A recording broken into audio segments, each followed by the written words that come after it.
programa em cartaz. Olá, robôs gigantes que se transformam, Deus, demência, anime, uma falta de noção ou sacanagem, Thor e Viúva Negra, motivação para mudar a vida, a melhor atuação de um ator muito limitado, uma amizade de duas pessoas muito diferentes. No final, tudo isso fará sentido. Ou não? São as estreias da semana nos cinemas. E lá vamos nós falar de Transformers mais uma vez. Quando você pensa que eles foram fazer suas batalhas em outras galáxias, eles ressurgem. Mas agora é diferente. Eles voltam em um longa-metragem animado, o que não acontecia há quase 40 anos. Transformers, o início, é a história da origem de Optimus Prime e Megatron, os arqui-inimigos, líderes dos Autobots e dos Decepticons, mas que um dia já foram amigos. Pois é, Transformers é mais uma das franquias mastodônticas que reaparecem de tempos em tempos para faturar mais uma grana nas bilheterias mundiais, o que aliás conseguiu como poucos. Só os longas em live action lançados entre 2007 e 2018 arrecadaram mais de 5 bilhões de dólares. Mas o gráfico mostrado pelo ranking de bilheterias mundiais mostra um cansaço do público depois do auge. Se não, vejamos.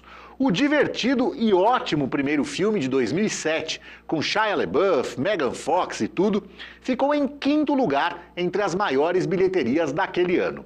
O segundo filme, A Vingança dos Derrotados, 2 anos depois, deu mais dinheiro e subiu para a quarta posição.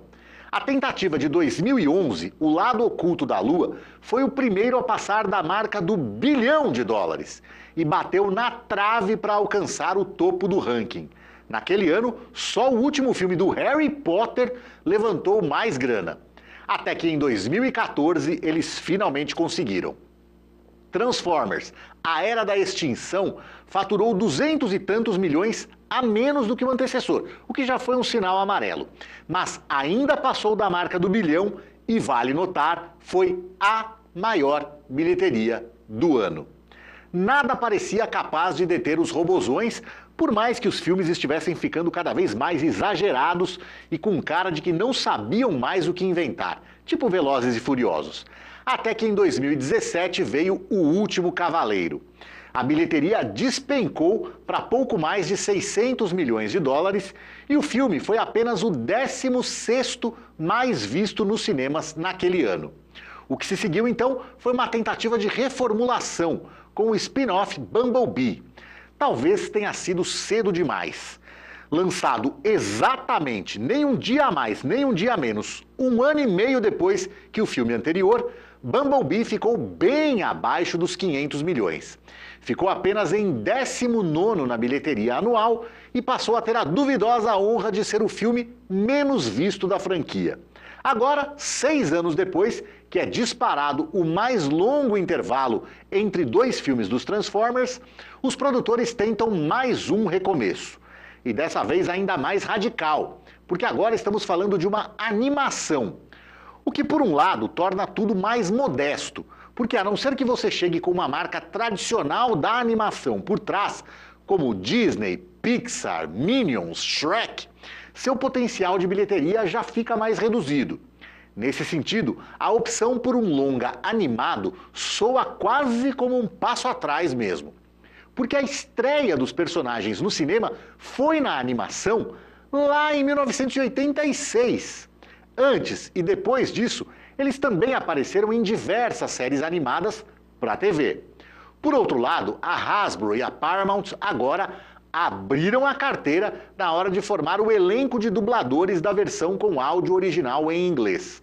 Ao lado dos ótimos e sempre confiáveis Jon Hamm, Steve Buscemi, Lawrence Fishburne e Keegan-Michael Key, eu quero destacar o Brian Tyree Henry, que pode não ser ainda tão conhecido, mas é um ator incrível, com participações na Marvel, em Eternos e nos desenhos do Homem-Aranha no Aranhaverso e também na DC, no primeiro Coringa, que tem até uma indicação ao Oscar de coadjuvante em Passageiros. Mas os grandes astros da turma são mesmo Scarlett Johansson, 2 vezes indicada ao Oscar e atriz da Marvel, onde ela fez a Viúva Negra, e Chris Hemsworth, mais um da turma dos Vingadores, onde ele segue fazendo o Thor. É a primeira vez, inclusive, que a voz do Optimus Prime é feita por um ator que não o Peter Cullen. O sujeito começou a fazer o personagem ainda nos anos 80 e dublou 34 produções como o chefe dos Autobots, entre longas-metragens live action, diversas séries animadas, jogos de videogame e até atrações de parque de diversões. Como curiosidade adicional, ele é a voz original do Vingador do desenho Caverna do Dragão, que no Brasil era feito pelo saudoso e lendário Orlando Drummond. Inclusive, o Chris Hemsworth buscou ajuda com o Peter Cullen para acertar o tom do personagem. Mas também é curioso notar que o longa animado de 1986 também tinha um elenco de muito peso, com veteranos do cinema dublando, como Robert Stack, de Apertem os Cintos, o Piloto Sumiu, Scatman Crothers, de O Iluminado, Leonard Nimoy, o Dr. Spock de Star Trek, e até, veja você, ninguém menos que Orson Welles, o cidadão Kane em pessoa, em um de seus últimos trabalhos, lançado já depois da morte dele. O diretor de Transformers O Início, Josh Cooley, que é um dos roteiristas de Divertidamente, o primeiro, e que ganhou o Oscar de melhor animação com o roteiro e a direção de Toy Story 4, disse que ele e toda uma geração foram traumatizados com o desenho de 86 pelo tanto de mortes que acontecem ali. Talvez por isso eles tenham optado agora por, pela primeira vez, fazerem uma produção dos robôs sem qualquer personagem humano. Transformers, o início, está em cartaz nos cinemas com classificação indicativa 10 anos e duração de 1 hora e 44 minutos. A gente emenda essa animação com outra animação, a nossa segunda estreia da semana nos cinemas. Em Corrida Maluca, um Loris, uma espécie de macaquinho, precisa salvar sua pequena vila ameaçada por um investidor que também é um grande campeão das corridas de carro. O destino vai ser decidido justamente em uma corrida longa disputada nas pistas. Em primeiro lugar, é preciso deixar o registro. É uma sacanagem ou uma falta de noção colocar o título desse filme em português como Corrida Maluca. É importante dizer que ele não tem absolutamente nenhuma relação com a clássica série animada da dupla Hanna-Barbera, que tem marcado gerações de crianças desde os anos 60. Então, se você espera encontrar aqui o Dick Vigarista, a Penélope Charmosa e o Peter Perfeito, melhor nem perder seu tempo. Dado o recado, esse Corrida Maluca é uma produção multinacional e multicontinental, com gente trabalhando no Canadá, na Inglaterra e na Índia. As vozes mais conhecidas na dublagem original em inglês são as de J.K. Simmons, o eterno J.J. Jameson da trilogia do Homem-Aranha com o Tobey Maguire, e de John Cleese, membro da trupe de comédia Monty Python, possivelmente o mais engraçado do sexteto.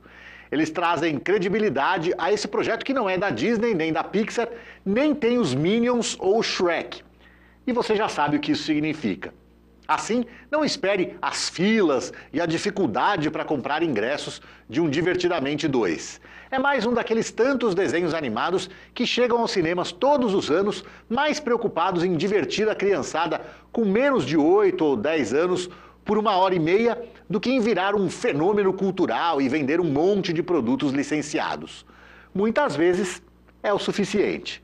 Corrida Maluca está em cartaz nos cinemas com classificação, claro, livre e duração de 1 hora e 33 minutos. Em 23 anos fazendo esse programa, eu sinceramente não me lembro de uma semana em que estrearam 3 desenhos animados ao mesmo tempo nos cinemas. Se 2 já são coisa rara, imagine 3. Pois é o caso dessa semana, né? Com Transformers o início, Corrida Maluca e com Look Back, que tem uma diferenciação. É um anime, um desenho animado japonês. 2 garotas muito diferentes, uma muito introvertida e a outra excessivamente confiante, se aproximam por uma paixão em comum: desenhar mangás. Temos aqui um exemplar diferente do que comumente a gente costuma ver nos cinemas quando o assunto é anime. Na grande maioria dos casos, o que a gente recebe nas nossas telonas são ora produções de ação, com aquelas mega batalhas siderais, ora as obras, por exemplo, do estúdio Ghibli, muito oníricas e viajantes. Claro que Look Back pende mais para o segundo exemplo. O filme é baseado em um mangá escrito e ilustrado por Tatsuki Fujimoto e que foi um verdadeiro fenômeno. Lançado a princípio exclusivamente para ser lido online, só no primeiro dia de publicação, em julho de 2021, ele foi acessado nada menos que 2,5 milhões de vezes. Inacreditável! No segundo dia, o total já era de 4 milhões e por aí foi. Depois ele foi publicado em formato físico, livro que inclusive está à venda no Brasil, traduzido em português e que ganhou vários prêmios. E é livro mesmo, no singular. Outra diferença para tantos mangás que são publicados em dezenas, centenas ou às vezes milhares de volumes, né? A adaptação em audiovisual também foi longe, tanto que está ganhando até lançamento em cinemas brasileiros. E não é sessão única, cineclube, nada disso. É uma sessão por dia durante pelo menos 7 dias. Uma chance rara, com 7 oportunidades pelo menos, de conferir de perto uma história sensível, com um olhar sobre a própria arte e a natureza humana de uma cultura tão diferente da nossa, que é a japonesa. Look Back está em cartaz nos cinemas com classificação indicativa 12 anos e atenção para a duração que é bem curtinha, só 1 hora e 2 minutos. Mas o que eu quero saber agora é se você já se inscreveu aqui no canal. Não bobeie e não perca tempo. Vamos nos ver mais por aqui. Aproveite e curta os nossos vídeos. Tudo isso ajuda a gente a crescer e a poder continuar falando de cinema com você. Bom, a próxima estreia nos cinemas que eu tenho para comentar aqui é o meio drama, meio thriller Pacto de Redenção. Michael Keaton faz o assassino de aluguel que descobre que está com um tipo de demência que avança muito agressivamente, o que faz com que sua memória vá sumindo muito rapidamente no pouco tempo que lhe resta antes que ela desapareça completamente. E ele pretende aproveitar esse tempo para se aproximar do filho, de quem ele estava afastado e que está metido em uma encrenca de vida ou morte. O próprio trailer destaca o quanto o Michael Keaton tem sido elogiado pela performance dele nesse filme. Muitos dizem, inclusive, que é a melhor da carreira dele. O que, vamos e venhamos, não chega a ser assim um grande feito. O Michael Keaton nunca foi exatamente um Paulo Autran, um Sir Laurence Olivier. Ele sempre foi um ator meia-boca, limitado e com uma tendência a ser canastrão, o que para alguns tipos de comédia pode até funcionar, mas que no drama fica duro de engolir. Coincidentemente, eu passei por 2 experiências recentes que eu acho que explicam bem o que eu estou falando. Em questão de 2 semanas, eu vi ele 2 vezes no cinema. Em Os Fantasmas Ainda Se Divertem, ele faz o Beetlejuice, um personagem escrachado em que as caras e bocas dele não são só aceitáveis, como desejáveis. E aí ele foi bem pra caramba. Essa semana agora mesmo, eu aproveitei o relançamento do Batman de 1989 nos cinemas e fui rever esse filme. A atuação dele como Bruce Wayne é constrangedora. A sorte é que a boa atuação do cara que faria a identidade civil do Homem-Morcego era provavelmente o item número 15 na lista de prioridades de quem estava indo ver o filme lá na época. Aqui ele aparece na folha de pagamento 3 vezes, como ator, produtor e diretor. É a segunda vez que ele dirige um filme. A primeira foi Má Companhia, de 2008. Nas 2 vezes, ele dirige a si próprio, o que ele considera uma vantagem, já que, segundo ele próprio, no set costuma haver muitas discussões entre diretor e elenco. E como ele não vai discutir com ele mesmo, isso poupa muito tempo e energia dele e de todos os outros. Faz sentido. E ao contrário do que aconteceu em Má Companhia, aqui ele recebe um elenco de bem mais peso para trabalhar. Com James Marsden, da primeira trilogia X-Men e da série Westworld, a ganhadora do Oscar de melhor atriz coadjuvante por Pollock, Marcia Gay Harden, e principalmente o gigante da atuação Al Pacino, 9 vezes indicado e 1 vez vencedor do Oscar por Perfume de Mulher. Ele ajuda a atrair atenção para um filme com muita cara de trama saída da cabeça de um roteirista. O que pode parecer óbvio, né? Já que é um filme de ficção, e filmes de ficção sempre saem da cabeça de roteiristas, mas torna o filme menos orgânico, mais distante do espectador. Pacto de Redenção está em cartaz nos cinemas com classificação indicativa 14 anos e duração de 1 hora e 54 minutos. Finalmente, fechando mais um pacotaço de estreias nos cinemas, temos A Forja, o Poder da Transformação. O jovem Isaiah vive para o basquete e videogame, mas trabalhar que é bom nada. Muito a contragosto, ele acaba arrumando um emprego. E lá vai conhecer um patrão e com ele e com a ajuda de Deus, sua vida vai mudar. A Forja une duas culturas emergentes do cinema americano. Os filmes estrelados por elencos majoritariamente negros e as produções cristãs. Esse segundo filão está se tornando especialmente forte em um país onde a questão religiosa, especialmente a cristã, tem ganhado influência política cada vez maior. No caso desse filme, a principal mente por trás é a de Alex Kendrick, que dirige sozinho e escreve ao lado do irmão Stephen. É o 7º filme que ele dirige. Em alguns deles ele também atua. E ele também atua em filmes de outros diretores. Mas todos esses filmes têm em comum o cristianismo e/ou as histórias de superação pessoal. Este seu novo filme não é baseado em fatos, mas isso não prejudica o objetivo de motivar, de servir de inspiração para que os espectadores enxerguem um caminho novo e positivo para suas próprias vidas. Esse é um dos papéis que o cinema é capaz de exercer muito bem. Você pode até não gostar, achar que não é para você, mas saber que essa forma de arte que a gente ama está tocando positivamente a vida das pessoas dá um quentinho no coração, né? A Forja, o Poder da Transformação, está em cartaz nos cinemas Topázio de Indaiatuba só na versão dublada. A classificação é livre e a duração é de 2 horas e 3 minutos. Tchau!